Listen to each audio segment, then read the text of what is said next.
Matapos namin ang magkakilala at magkapalitan ng contact number, hindi kami magjowa pero nagkaroon kami ng kasunduan. Plansyado na ang una naming usapan. Magkikita kami at babayad kami ng space tapos alam na. Pero nang dumating ako sa aming tagpuan, sa kanyang pagdating naka-uniform siya ng pangtrabaho. At ang sabi, may pasok daw siya. Ang inis ko talaga ng oras na iyon. Dahil wala pang 5 minutes, iniwan niya akong luhaan at asang-asa. At sa isip ko, naku, panindigan niya ang ginawa niya. Dahil sa oras na siya ay aking maihawla, kulastoy di kalawkaw ang kanyang aabutin.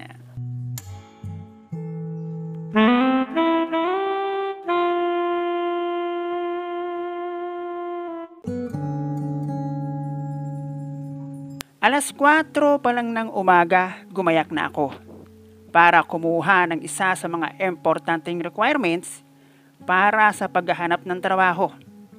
Kaya naman bago pa ako magat ang liwanag, nakarating na ako sa aking dapat puntahan. Maaga pa lang, ang haba na ng pila. Mabuti na lang at wala akong dahilan para maboring at mainip sa pila dahil Coca-Cola figure ang nasa aking harapan. Isang binibini na tulad ko rin, mukhang nag-iipon din ng requirements. Medyo masalitayan kasi akong tao at hindi ko hinahayaan na talunin lang ako ng kainipan. At para mapansin ako ni baby girl, gumawa ako ng isang simpleng joke na ang intensyon para lang kanyang mapansin. Nagtanong lang naman ako ng kung ano ang kanyang number sa pila, which is obviously magkasunod kami. Dahil kami ang magkasunuran sa pila. Pero nang ipakita niya sa akin ang kanyang numero, ay sinabi ko pa rin na, ay ang galing naman, magkasunod tayo. At doon, ay lihim na napangiti si baby girl. At sinabing, malamang, tayo nga ang magkasunod sa pila, di ba? Then sabi ko, ikaw naman masyadong seryoso, nagpapapansin lang. At ewan ko sa'yo, ang sagot sa akin ni baby girl. Doon pa lang sa pila ay nakakuha na ako ng tiyempo. Tiyempo talaga dahil tulad ko wala din kasama si baby girl. Doon ko na rin nalaman ang kanyang pangalan na itago na lang natin sa pangalang Angel at ako naman sa pangalang Berhel. Matagal kaming nakatayo na daig pa ang napagalitan ng teacher noong 90s habang nakapila. At naghihintay na kami ay papasukin sa loob ng mall. At alam ko na hindi naman aabot ang mall opening dahil mauuna kami. Doon pa lang sa pila ay nag-iisip na ako ng paraan kung paano ko makukuha ang contact number ni Angel. Dahil halata na may pagkamasungit siyang babae. Although bumabagay naman, panalo na sa itsura, panalo pa sa pormahan. Pang display na, pang rock and roll pa. Pero nakapasok at nakakyat na kami sa 3rd floor, wala pa rin akong maisip na paraan. At alam ko na posibleng mahiya si Angel sa pwedeng makakita at makarinig kung harapan kong hihingin ang kanyang number. At ayaw kong magsayang ng effort para lang sa tsansa na alam kong 50-50. Pagdating namin sa itaas, ganun pa rin. Letter S na kami sa taas sa dami namin. At doon ako nakaisip ng magandang plano.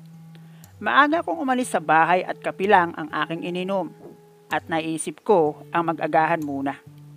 Sinabi ko kay Angel na may hahanapin lang ako sa ibaba at i-message na lang niya ako pag malapit na ang tour namin. Sagot ni Angel, paano raw niya ako i-message? Wala naman akong contact number sa kanya. Kaya ibinigay ko sa kanya ang aking contact number then bumaba na ako para mag-agahan.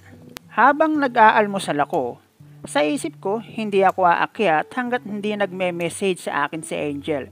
Siguro ko naman, sure ball na meron siyang load.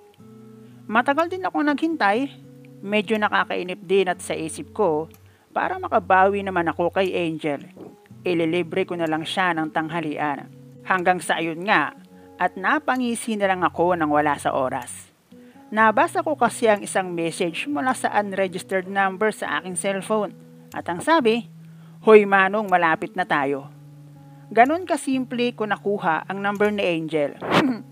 Di ako naman umakyat na, pero bago yon, bumili ako ng C2 para kay Angel. Alam ko na sa tagal niyang nakatayo, inip at baka uhaw na yon. Tinanggap niya ang C2 pero hindi siya ngumiti. Yun kasing sinusundan ni Angel at sumusunod sa akin.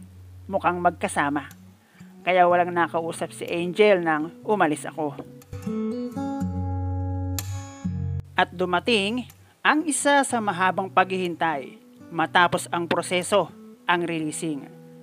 Doon na nabuwag ang letter S na pila sa dami namin. Nagkalat kami at kami ni Angel humanap na rin ng sariling pwesto na hindi malayo sa announcer ng releasing. Kwentuhan pero tungkol ang lahat sa trabaho, mga pwedeng pag-applyan at mga kumpanya na pinanggalingan. Habang naghihintay kami, dahil hindi ko sinabing nag-agahan ako, bumili ako ng merienda. At habang nabili ako, nakita ko na may lalaking lumapit kay Angel. Hindi ko alam kung anong sinabi o itinanong pero itinuro kasi ako ni Angel. Then umalis na yung lalaki.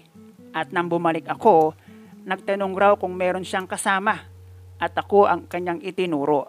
Nang makuha namin ang aming kailangan, niyaya ko naman si Angel. Nasabay kaming magtanghalian. Sagot ko. At habang nanananghalian kami, napatunayan ko kung gaano siya kasungit. Napansin ko kasi na panay ang irap niya sa gawing likuran ko. At nang tanungin ko si Angel, meron daw kasing lalaki na tingin ang tingin sa kanya. Doon ko rin lang nalaman na taga Bacoor si Angel. At mula sa lugar kung asan kami, isang sakay na lang para kay Angel at sa akin naman 2 rides na medyo may kalayuan. Sabay kami hanggang Bacoor. Tapos ayun na. Sa aming paghihiwalay ay doon na nagsimula ang aming communication gamit ang cellphone.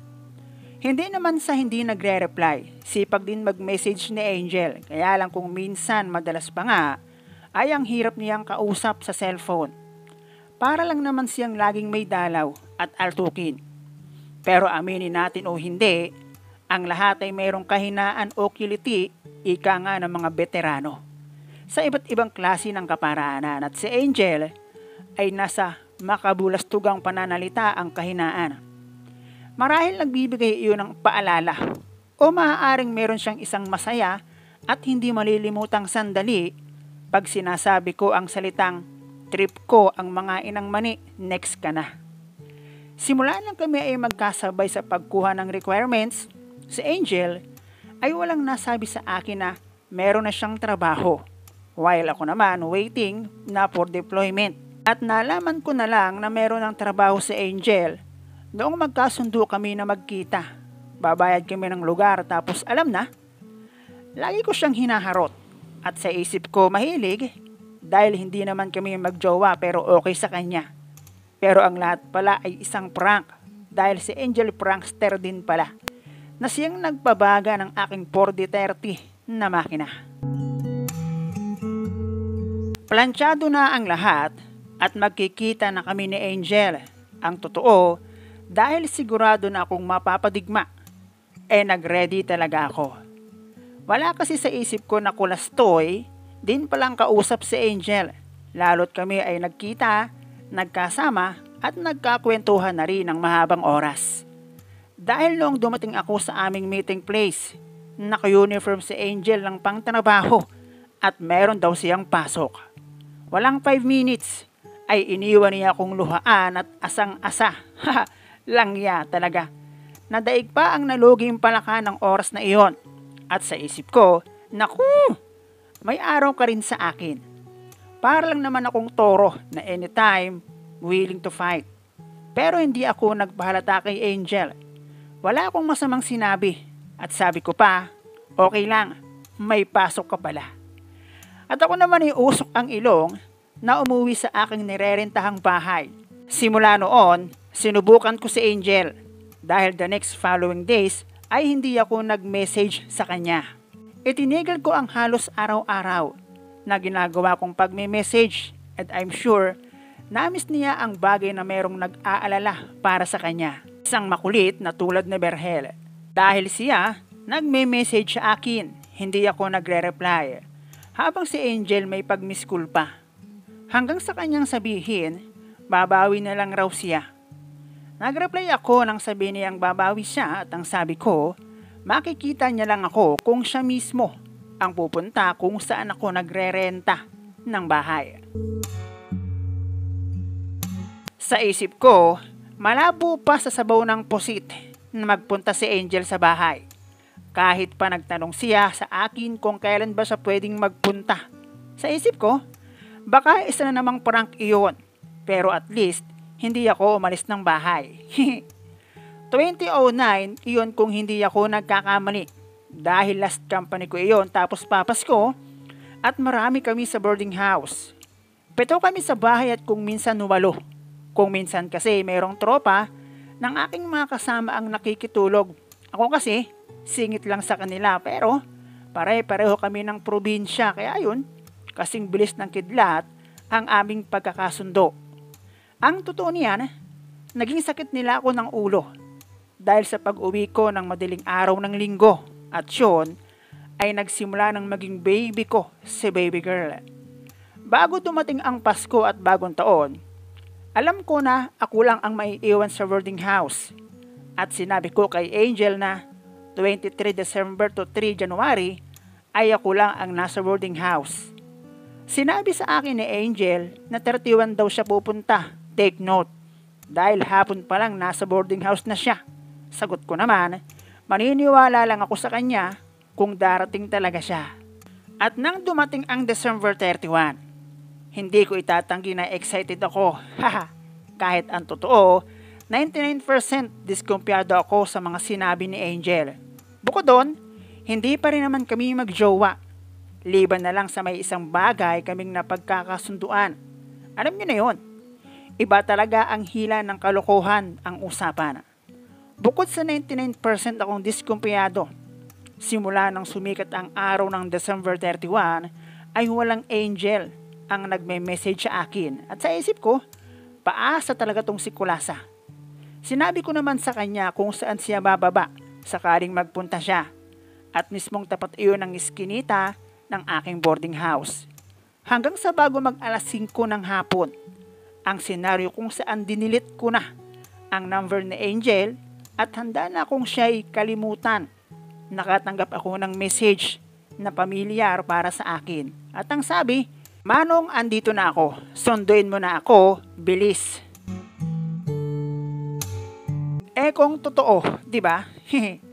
Kaya bumaba ako ng bahay.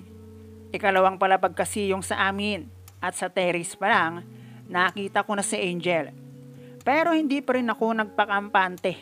Katulad ko, pabago-bago rin ng isip si Angel. Pero totoo nga, at sa pagkakataon na iyon, hindi siya isang prank. At hinarap namin na magkasama ang bagong taon. Una nga lang namin iyong sinalubong, kasama ang masigabong putukan. Masaya, at nasabi ko sa aking sarili na may isang salita din pala siya. Siguro binigyan lang niya ako ng pagsubok o talagang kailangan niya lang magtrabaho noong una naming kasunduan. At ang isa pang importante, sinunod ko ang sinabi ng isa sa aking boardmate. Sinabi kasi ng isa kong kasama na, baka naman yan Berhel, pagbalik namin malalagkit ang kumot ha. At doon ko napatunayan na masama talaga ang sobra. Dahil January 1 hapon na ako nagising, wala na si Angel at para lang naman akong nasa gyera. Dahil sa aking kagutuman, inupakan ko ang corn beef tilata kahit walang luto. Naalaman ko kasi mula kay Angel na nakasampu daw kami o higit pa, kaya hindi na niya ako ginising. Nagtagal din ang relasyon namin ni Angel at mula noon, tuwing Sabado ng gabi lumalabas kami para sa bagong kabanata ng aming buhay. Kaya ang uwi ko, Linggo ng madaling araw. Kung alam nyo yung Mabolo sa Bacoor, dyan kami napunta. May kalayuan pero mura.